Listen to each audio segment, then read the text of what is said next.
meditation. This is going to be fun. We're going to have music here. Trio Laguna, presented by Diana Laguna on violin, Ariella Mendelis on cello, and Liliana Laguna on piano. The piano trio is made up of 3 friends who are highly accomplished musicians. They love to play chamber music and continue together growing professionally in their music, ultimately to perform at the international level.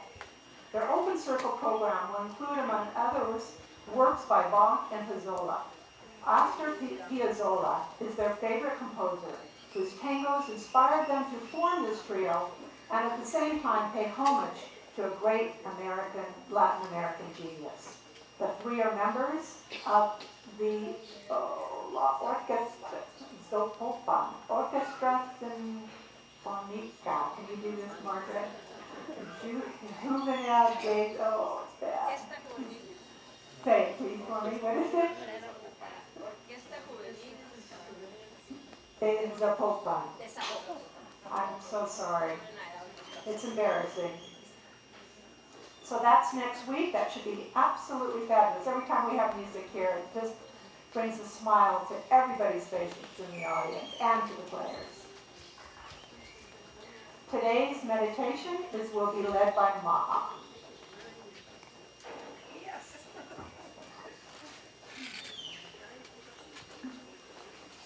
Good morning. Please close your eyes. Find a comfortable position in your chair. Relax your shoulders, your arms, your hands. Let the weight of your body rest on the chair. Feel your feet grounded on the floor. Your spine is straight. And take a deep breath. Feel your body with air, with life, with beauty. Take another deep breath. Feel in your belly. Feel how your belly deep and release. You relax. Feel happy. And choose a place that makes you feel so happy and loved. Could be the beach, could be here by the lake, your garden. Choose a place. And walk into that place. Find a beautiful, comfortable place to sit and appreciate what is around you. Flowers, water, grass, birds. Breathe peace, joy, and feel in your heart love.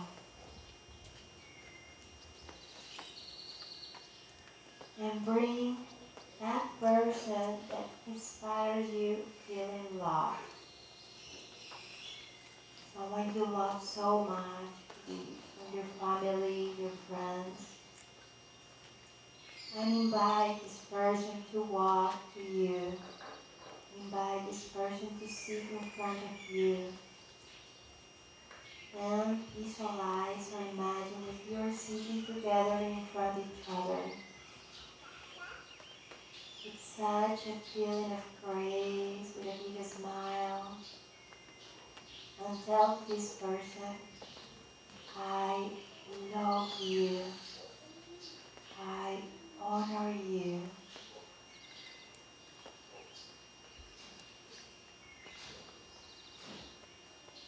And realize or imagine or visualize you have a beautiful golden key in your hand.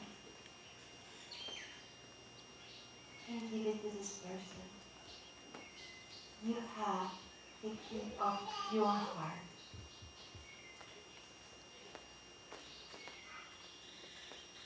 Your beloved person see you and tell you, I love you. I honor you. And this person gives you a beautiful golden key. You have to heal your heart. Now, feel or imagine how you are bathed in golden energy or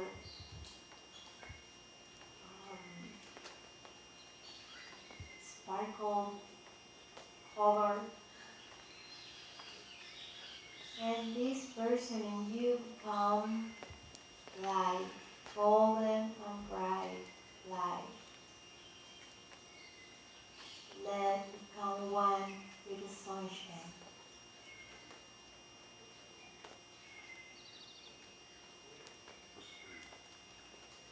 Take a deep breath. Bring this feeling to this present moment. Listen to the birds. Gently start to move your toes and your fingers. And when you feel ready, gently open your eyes. Thank you.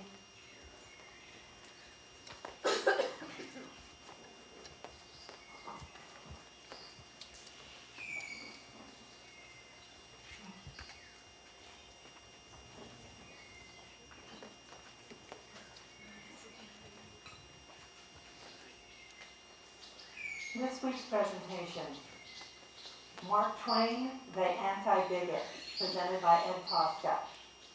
Ed will discuss some of Mark Twain's legacy that he couldn't fit into his more playful homage to Twain, Mark Twain Uncensored, which was performed last August at LLT.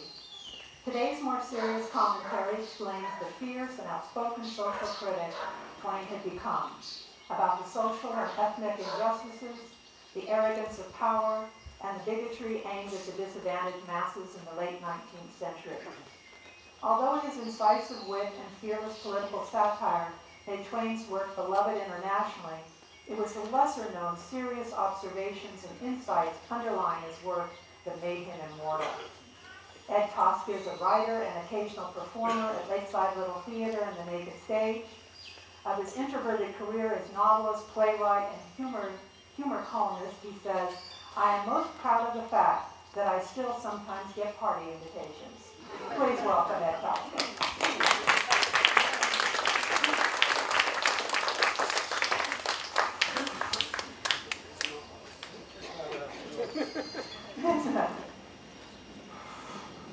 We are over here. Okay, I just want to make sure I can see this. Yeah. This isn't one of those adjustables that, hey, okay. Thank you. Good morning. Buenos dias. Thank you for turning out on this most un-Ajijic of mornings. This is actually bigger than a Trump rally. Like I can see. And I want to thank Margaret and David for inviting me here. As some of you may know, I did a play last summer on Mark Twain, and we did it at Lakeside Little Theater. And you know, a play can only be a certain length, really, for practical reasons. And so I couldn't get all the information about Mr. Twain into one play. So this presentation is in part a reprise of the play, but also an adjunct to a man of vast activity, vast intelligence, and vast amounts of interest and curiosity.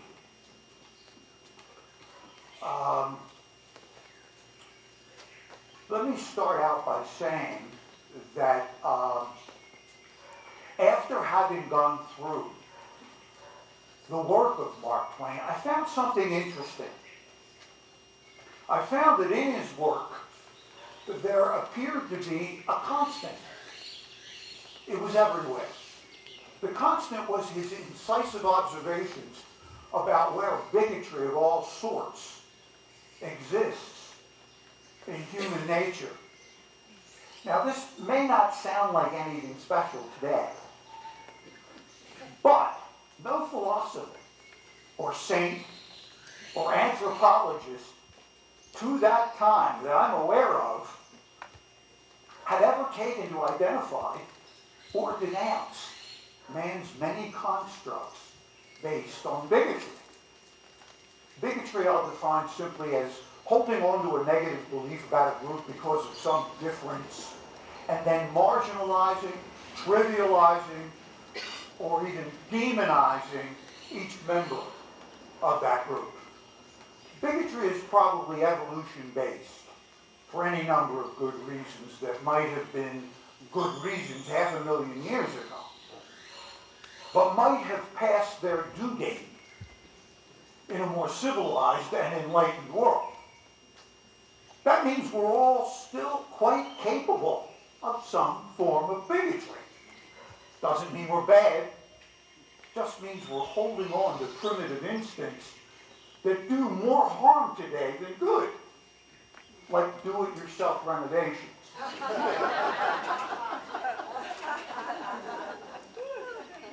For me, Twain sorted all that out. I've separated Twain's view of human nature into 7 key provocations. What I believe to be his sources behind bigotry, sources that Twain met head-on in his writings, his lectures, and his social activism, which most people know very little about. As a child, Twain was raised Presbyterian, and he struggled with the history of religious conflicts his entire life. It was a frustrating enigma for Twain.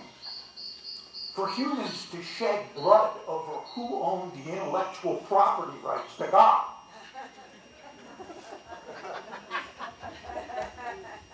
This takes me to provocation 1. Religions and their various representations and permutations represented to Twain deeply embedded sources for bigotry. He struggled with the idea of each religion claiming superiority and treating others as misfits and outcasts, a perpetual wellspring of human conflict and hate. My own opinion of Twain is that he wanted to hold a faith in God, that he could verify through his observations of human actions and interactions. In other words, he wanted to see his God in his fellow man. He scratched his head over it his entire life. There are his serious commentaries on the subject, but I chose some of his more sardonic. For instance, I did try to be a good Christian, he says. Went to the Holy Land as a young writer for a newspaper. There I was in Palestine, destined from its very beginnings to be a place of peace and kindliness and tenderness and mutual understanding no matter what God you believed in. But I found this Holy Land to be a place like most others. For example, soon into my pilgrimage, I questioned a $12 boat fee for just a short sail along the Sea of Galilee. And I said, no wonder Christ walked.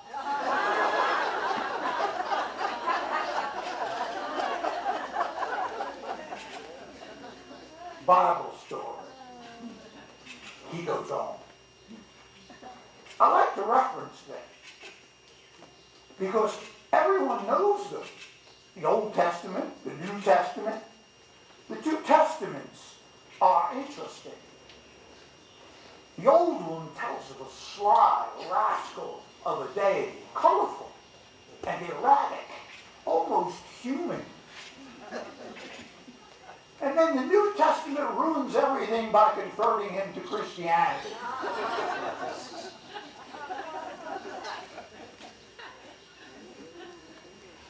To be even-handed here, he also said, the Quran does not permit Mohammedans to drink. However, they say the Sultan has 800 wives. This almost amounts to bigamy.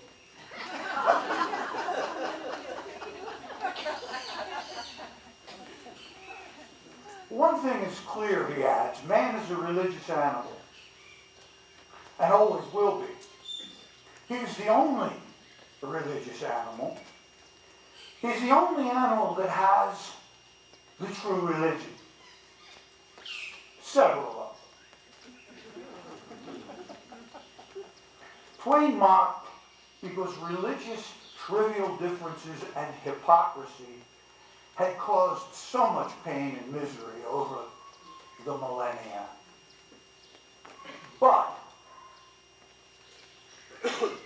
the really first social injustices that Twain saw as a child takes me to provocation 2, the cruelties of slavery.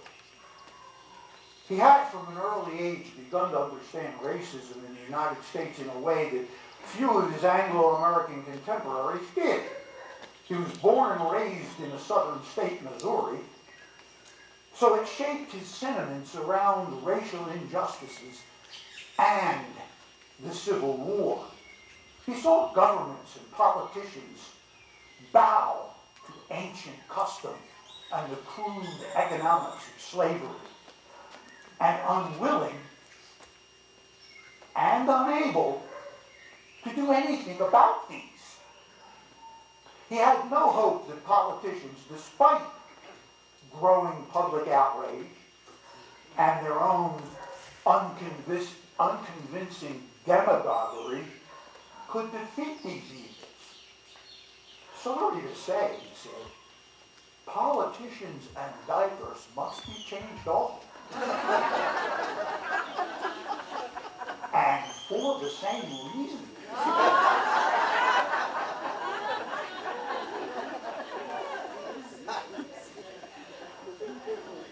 In the play, I interpreted his attitude over the Civil War and how it had changed his life.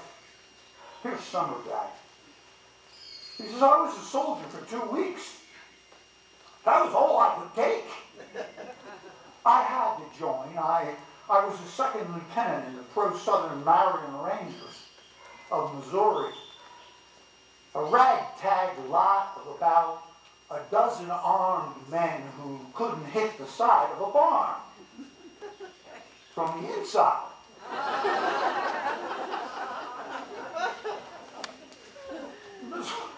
Missouri was a dithering state at the start of the war. It couldn't make up its mind whether it was North or South, Union or Confederate, and who we were fighting throughout the war. This was a confusing situation for soldiers, and especially embarrassing for those who found themselves surrendering to their own troops. So, what did Missouri do? It declared war on itself. 2 state factions fought their own civil war within the state itself. These are called states' rights. My brigade soon disbanded, and I left Missouri and went out west because I didn't believe the South had a right to fight for a cause that was centuries past its time. That is the enslavement of colored Americans. Now, it's important to note that Twain at this time was a thriving, contented riverboat pilot, an occupation he intended for himself for the rest of his life. So this was a painful sacrifice for him to leave the great Mississippi and his family. The war went west too in a number of odd ways that many people don't know. For instance, two legends of the West joined in. Jesse James became a spy for the Confederacy. And Wild Bill Hickok spied for the North. An interesting conflict. Anyway, it wasn't just slavery. Excuse me. It wasn't just slavery that Twain railed against. It was raw racism in all its forms.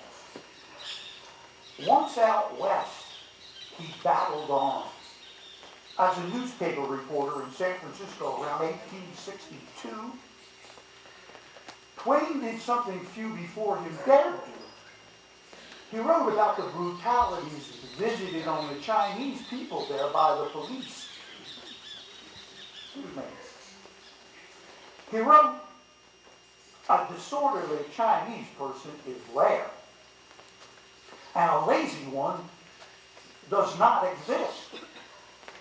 They are industrious and intelligent people who tend admirably to their own affairs.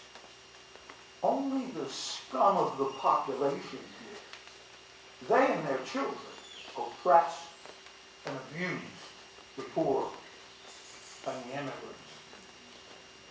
Needless to say, he was making enemies quickly out west. He even wound up challenged to a duel, which he solved simply. He just didn't show up.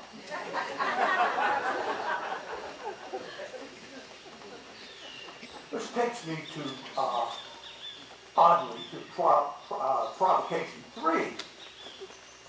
Provocation 3 is important. Ignorance behind bigotry. After religion and social injustice, I think Twain believed that man's insensitivity toward others resulted from the willful ignorance of the lives and cultures of others. That is, a deep-seated disdain for anything that wasn't you. And so he poked fun at that ignorance. He did this by pointing out his own efforts to overcome this ignorance through his travels. I feel royal right now. We'll get to that later. Yes, no, that's very lovely, thank you. This is like an entourage here. No, I prefer the umbrella. This is very aristocratic, I think. Even the Queen, I don't think, gets an umbrella. So he poked fun at the ignorance. He did this by pointing out his own efforts to overcome this ignorance through his travels. He says in my play, "Views of men and things cannot be acquired by remaining in one little corner of the earth all of one's lifetime." This is how bigotry and misunderstanding takes hold. Twain concluded that learning about the world through newspapers, rumors, nagging traditions, and the eyes of others was like tasting fine wine by watching others lick their lips.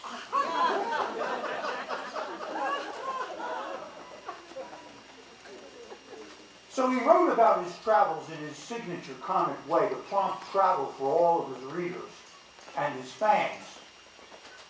Of the French, he says, "I visited the French. A man can change a great deal in France. Through its philosophy, its literature, its art, its food. And then there's the can-can. The idea of it is to dance as wildly and as noisily and as furiously as you can, and to expose yourself as much as possible if you are a woman." And I do admit that this is a refreshing alternative to the ballet.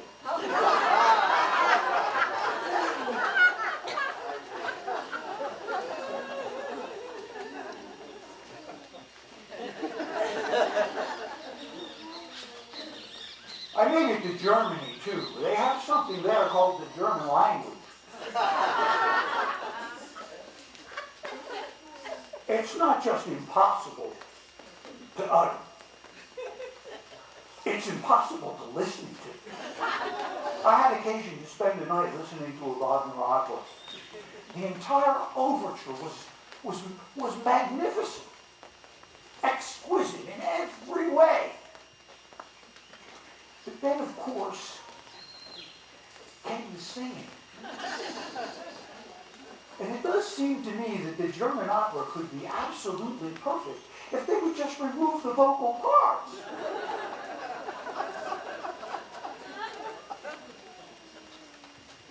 I went over to Switzerland, peace-loving Switzerland, but there is something I don't understand about Switzerland.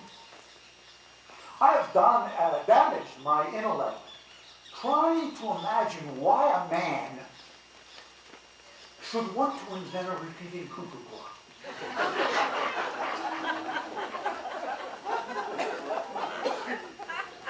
And how another man could be found to lust after it. I want to buy it. Of England, he says, I'm afraid I shot for it. Here's an article from my friends at the New York Times.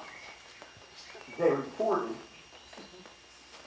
in the London Times around 1890, Mark Twain exhibited himself as an eccentric today, and every Londoner who witnessed this exhibition fairly gasped.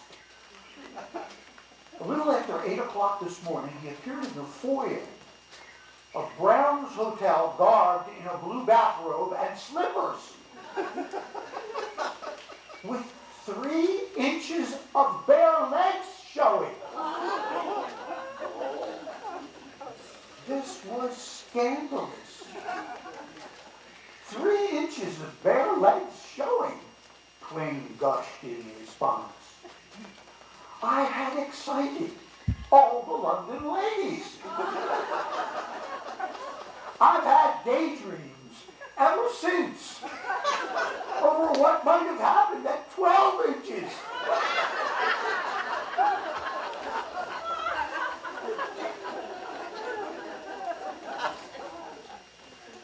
His jesting aside, Twain found the differences among peoples fascinating and wrote about them extensively, making travel abroad a recommendation for all. He summed it up in one of his lecture tours. The trouble with the world is not that people know too little of others, but that they know so many things that just ain't so. As a result of his travels abroad, he found something else that riled him. This takes me to provocation 4. He took on the institution of royalty. In aristocracy, he found ages-old entrenched bigotry, because aristocrats perceived themselves born better than others. Take the present male sovereigns of the earth, he said. Mix them with 500 naked mechanics and tradesmen. Strip them all naked and desire an audience to pick out the sovereigns. They couldn't. You would wind up with a plumber on the throne. But at least that man could do something useful.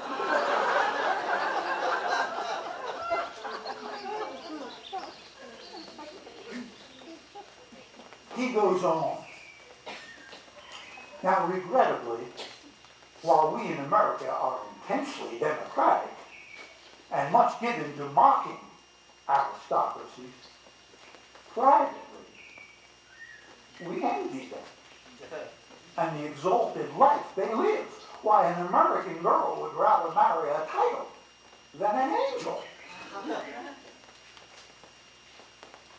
This last evil of privilege is key to me of Twain's biggest irritants. America's admiration of aristocracy. He felt that privileged, especially members of the European aristocracies, celebrated white supremacy, which embodied a bigotry that seemed to be growing in America at the time. Even worse, it represented the engine behind imperialism, which at the turn of the 20th century was flourishing everywhere. He saw it creeping into an emerging ethnocentric America where, at the time, millions of poor immigrants were flooding into the country. This was the situation that takes us to the more important provocation. Number 5, imperialism. Twain saw imperialism as an extension of royalty and privilege, and spent the major part of the last decades of his life battling imperialism and colonialism and their foundations in racial superiority. Twain came to this activism believing imperialism one of mankind's greatest social evils, an old world source of inhumanity to the underdeveloped and the disadvantaged, and it was coming to America. He questioned American foreign policy, which at the time centered on forays into the Philippines, a Spanish colony. He railed against the intervention often. He wrote, "There were the Philippines fighting like blazes for their liberty. Spain would not hear of it. The United States stepped in, and after they had lit the enemy to a standstill, instead of freeing the Philippines, rather we took it over because we wanted to be like the aristocratic countries of Europe, which all had possessions in foreign wars."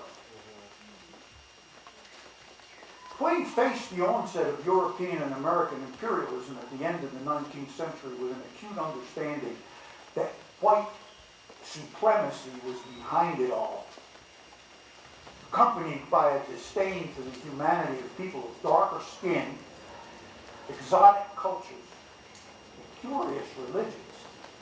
This disdain justifying conquests and colonializations in Africa, Asia, and South America. He made one of my favorite of all of his observations over all of this. He said that the single human race had divided itself into different races. Caucasian race, Oriental race, Negro race, and so on. What we call today ethnic groups.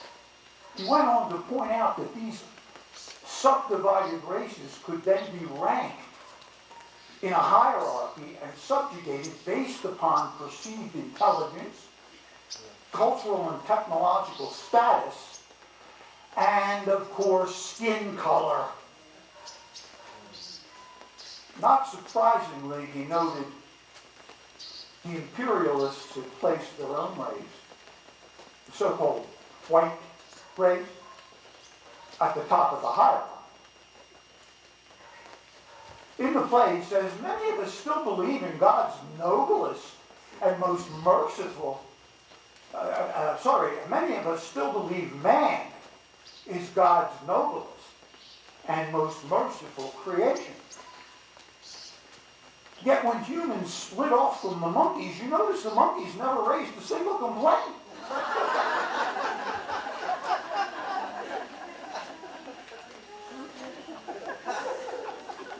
During the Gilded Age, a period roughly covering the last half of the 19th century, and a designation historians have taken ironically from one of Twain's early novels called The Gilded Age, approximately 20 million immigrants came to the United States from all over Europe, Asia, and Africa in what was known as the New immigration, it increased America's population by 65% over 4 decades.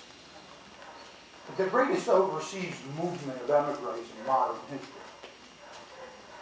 Immigrants at the time consisted of 2 groups. The last waves of what was called the old immigration from Germany, Britain, and Scandinavia, who were fairly well off. And then the rising waves of the new immigration, which started around 1850 and peaked around 1900, 10 years before Twain's death.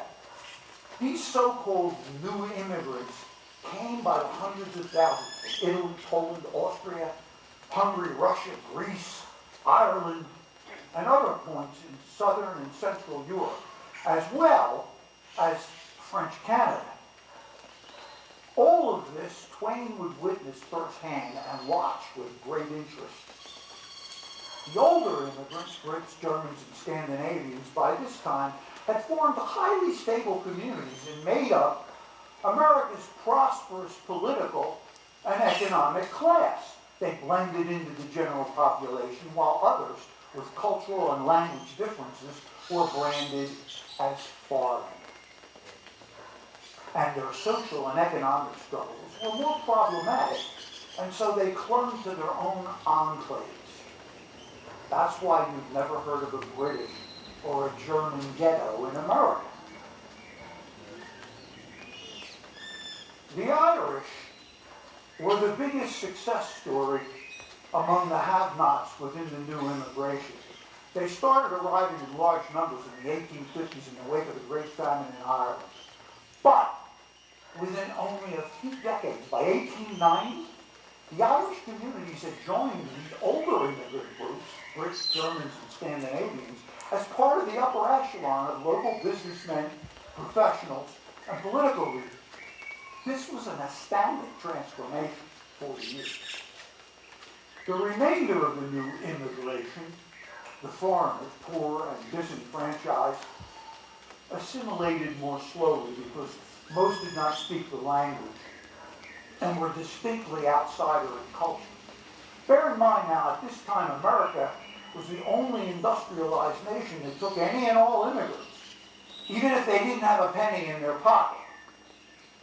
The first generation of these newcomers experienced a mix of constant racial and cultural intermingling, something that set off conflicts, suspicions, and segregation, but also mutual respect, because everybody knew that they were there for the same reason: to work hard and lay a foundation for their children, and finding their way to assimilation. America's revered melting pot. I point this out because it was a new counterpoint to a notion that existed for centuries in Europe. And that is that working for a living was a sign of inferiority. The so-called nobility did not work. And they were proud of it. It bestowed on them some kind of weird, archaic honor, something most of us wouldn't recognize or even understand today. We know this new idea today as the work ethic, and is now the proud custom around most of the world to be the self-made man or woman. To paraphrase Twain, the history of mankind is a history of immigration and assimilation. From the moment Adam and Eve left the garden, they moved into someone or something's undisturbed homeland where denizens probably complained about the smell of Eve's cooking.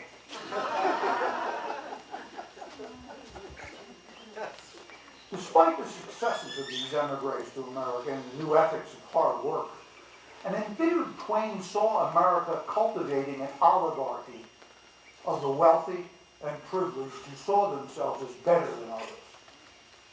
Rudyard Kipling, the wonderful, wonderful Rudyard Kipling, typified the view of this white dominance. in his infamous bit of doggerel, The White Man's Burden. I think we all know that poem. From 1899. Twain watched all this unfold and wrote and spoke with passion against the idea of racial dominance. Of the British diamond magnate Cecil Rhodes, founder of the De Beers, and also founder of the famous Rhodes Scholarship, but he was also the mastermind of an aggressive British colonialism in Africa. Twain said of him, he raids and robs and slays and enslaves and gets worlds of charter Christian applause for him. I admire him, I frankly confess it. And when his time comes, I shall buy a piece of the robe for a keepsake. But it was America's occupation of the Philippines where Twain's activism began. He was outraged and declared himself an anti-imperialist and became vice president of the Anti-Imperialist League that opposed the American seizure of Spain's empire, which also included Cuba. America was going imperialist on a grand scale, and Twain would devote the rest of his life fighting it. In a 1901 issue of the North American Review, Twain published one of his most famous essays, To the Person Sitting in Darkness. His most popular and influential anti-imperialist work. It was an acid indictment of the brutalities the British, French, German, Russian, and American capitalist governments were committing all over the world. The Person Sitting in Darkness is borrowed from the Gospel of St. Matthew, obviously enough, and used by Christian missionaries to mean the savage, the heathen, the uncivilized, those populations easily targeted for conquering and exploiting. This essay attracted worldwide attention and eventually set off a storm of controversy. The reaction among the missionaries, generals, and politicians behind imperialism was swift and predictable. They charged Twain with treason. He was going to be hanged and go to hell. Against all threats, he continued to condemn all efforts by Western nations to carve up the non-Western world. The threats of hellfire, that just amused him. After death, he said, it would be heaven for climate and hell for good company.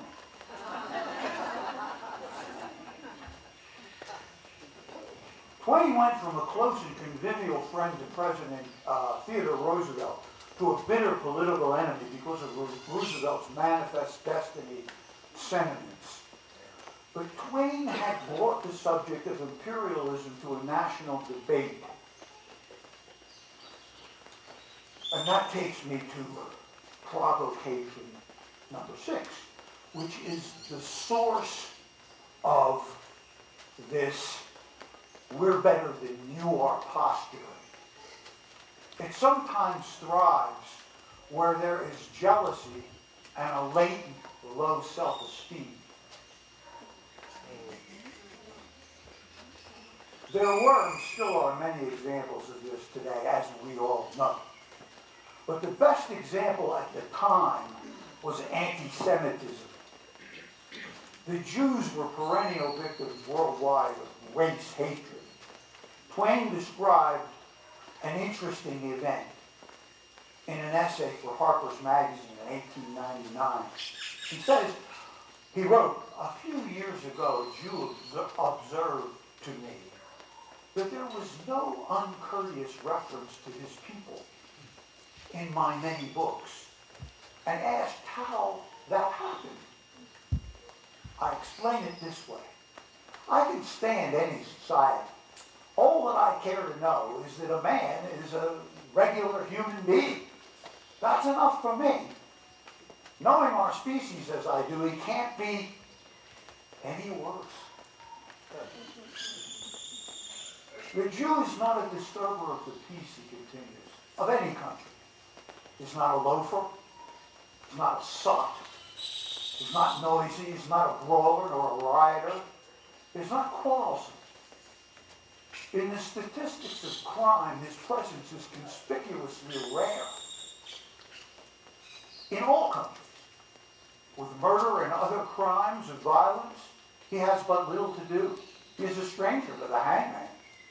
In the police's courts, daily long roll of assaults and drunken disorderlies, his name seldom appears.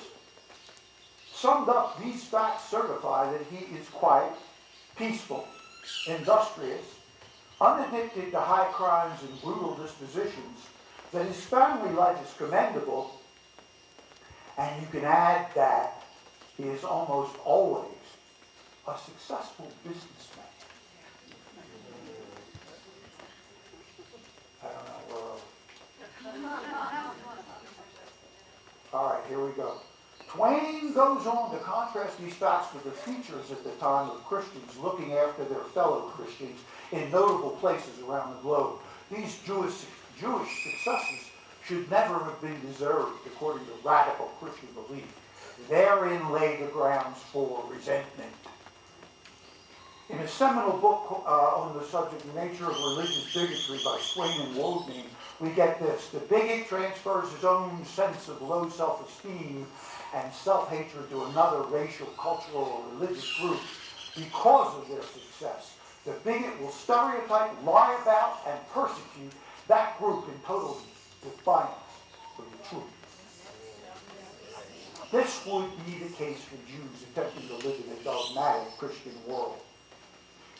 But I must add that I think we are all okay if we don't like Scientology.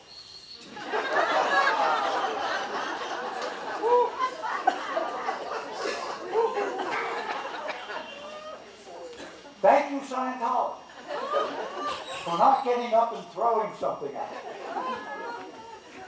Twain insists the truth is what you wish it to be, and it's not natural for humans to speak or even see or desire the truth. He said facetiously, that's why none of us could live with an habitual truth teller. And thank goodness none of us have to. He goes on now, the great essayist Thomas Carlyle once said, a lie cannot live forever. All that shows me is that he did not know how to tell them. Think about your last lie. A false compliment, an insincere well-wishing. We all do it. How do I know this? This is Twain. Every man and woman is, in their own person, the whole human race, without a detail lacking. And if we remember that we are all mad, the mysteries of life disappear in human nature stands explained. Twain concluded over and over that mankind was flawed in many ways. He lamented, it seems to me sometimes such a pity that Noah and his party did not miss the boat. American imperialist tendencies did soon fade. Some might say became transformed.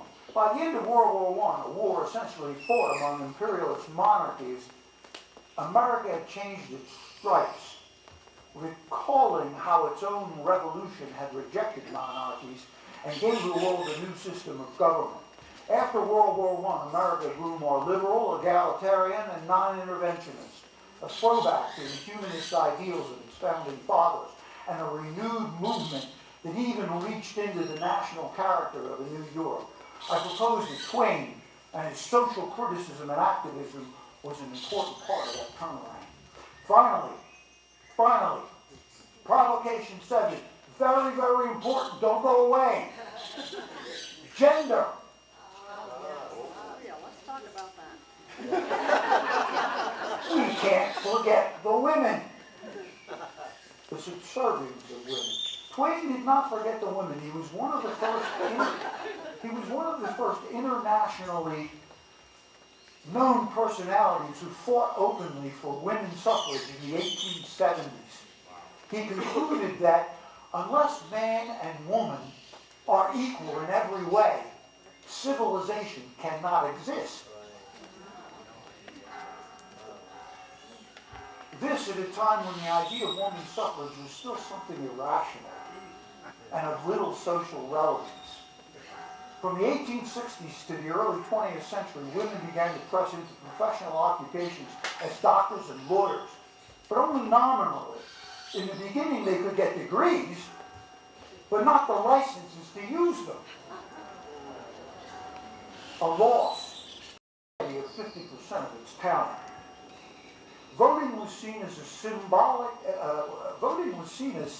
of all the rights women were denied, and activists for suffrage believed voting would allow women to get into other areas of influence in society. For the most part, men didn't want women to vote for a number of reasons. You can imagine many of them, but the most profound obstacle was an ages-old myth. Most men, and some women, didn't believe women were capable of understanding all the complexities of the situations they would be voting on. Logical reasoning was not seen to be in their natures, even though women were considered more moral, peaceful, and religious than men. Twain said sometime in the 1880s, "Our marvelous latter-day statesmanship has invented what he calls universal suffrage. All that we require of a voter is that he wear pantaloons instead of petticoats, and bear a more or less humorous resemblance to the image of God. He need not know anything. He may be wholly useless. He may even be a scoundrel. But this, we brag, is our universal unrestricted suffrage. But we are shams, for we restrict voting when we come to the women. What, sir," he once wrote in a letter to a political friend, "would the people of the earth be without women? They would be scarce, sir. Almighty scarce." Can we end there? Is it possible? Can I give you one? You want me to stay? Okay. Okay. Oh, good. Boo, cat. Boo. We only have another minute and a half or 2 minutes. Genius as an author, yes. Innovative humorist, yes. A new cachet and voice for American literature, absolutely. He is reported to have said, "I am not an American. I am the American." Actually, he didn't say that. I discovered that myself. But it was attributed to him. And oddly, he agreed that he said it. Because I think he wanted his own well-known liberal values and his views of human rights to represent to the world the real values of America at a time when they clearly weren't. He was and still is considered the father of American literature by most scholars and writers, including Hemingway, who said all modern American literature comes from one book, Huckleberry Finn. The brilliant James brothers called Twain the most influential author and thinker in American history. That's William and Henry, not Frank and Jesse. Bear in mind that it was the white establishment in schools and universities that managed to make Twain such a grandfatherly figure who wrote children's books about characters who were innocent and honest and above all noble. They ignored Twain, the crusader.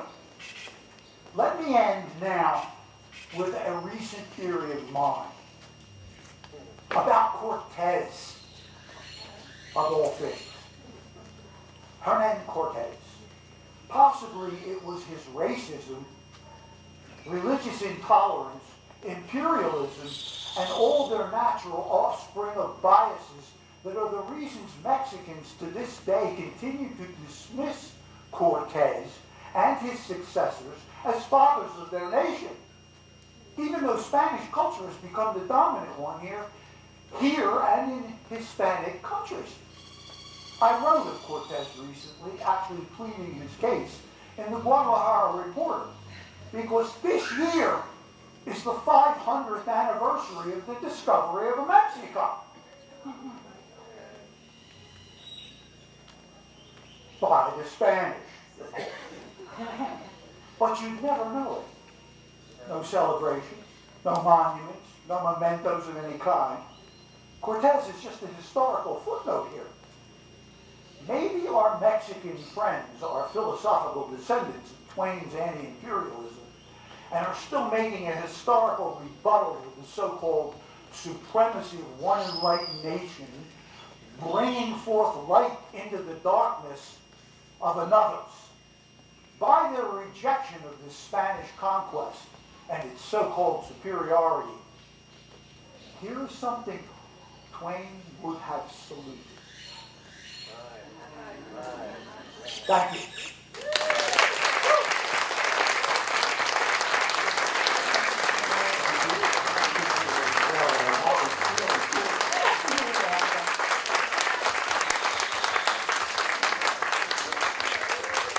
That'll be around if you want to talk to him personally. Please. Oh, okay, that's right. Well, no, we won't take any questions, but if you just hang around, they'll find you. Okay. I can ask you personally. Thank you so much for being here. Please turn on your cell phones if that's what you'd like to do. You can also step on them if you'd like to do that.